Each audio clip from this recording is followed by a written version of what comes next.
پہلے supreme court پھر یہاں پھر سپریم کورٹ اور پھر یہاں یہ بتائیے گا کہ آپ کی آج پٹیشن تھی پولیس کے اگینسٹ جو آپ کے خلاف ایف آئی آرز دی جا رہی ہیں اور Lahore high court Rawalpindi bench کا اس کا کیا بنا؟ دیکھیں پہلے تو چلے سے 2 دن پہلے تک ہائی کورٹ میں جسٹس چودھری عبدالعزیز صاحب کی عدالت میں انہوں نے یہ بیان دیا تھا کہ ان پر کوئی کیس نہیں ہے۔ جب میں آیا ہوں تو 20 میں میری ابھی عبوری ضمانتیں ہیں، کل اے ٹی سی کی عدالت میں فیصلہ ہوگا۔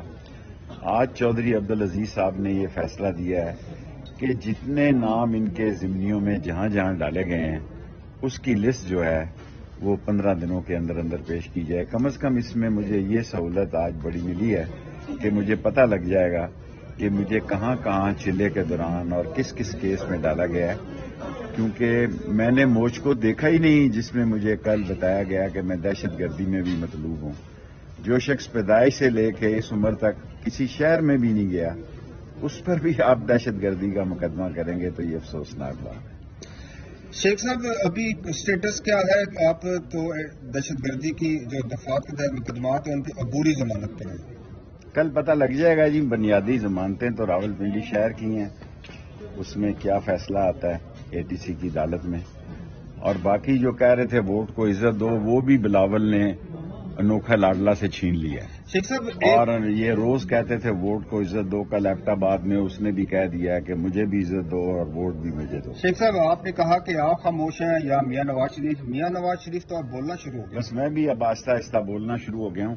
1 جنوری سے انشاءاللہ میں پاکستان کے تمام پریس کلبوں کا دورہ کر رہا ہوں، کیونکہ 15 دنوں کے اندر لسٹ آ جائے گی کہ میں کہاں کہاں مجھے کیسز میں ڈالا گیا ہے۔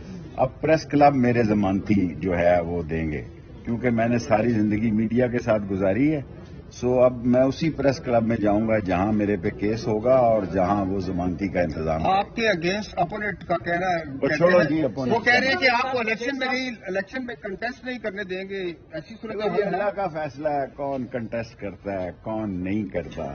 کل کس نے دیکھی ہے؟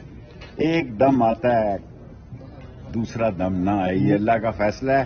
اگر الیکشن ہو رہے ہیں اور الیکشن تک میں باہر ہوں یا جیل میں بھی ہوں، میں نے 4 لوگوں کو اپنے اسٹامپ لکھ کر دے دیے ہیں، جس میں کھوسا صاحب بھی شامل ہیں، جس میں سردار رازق صاحب شامل ہیں، جس میں اعتزاز احسن شامل ہیں، جس میں راجہ صاحب اکرم صاحب کے بیٹے جو سلمان اکرم راجہ صاحب شامل ہیں اور سرجیل شامل ہیں۔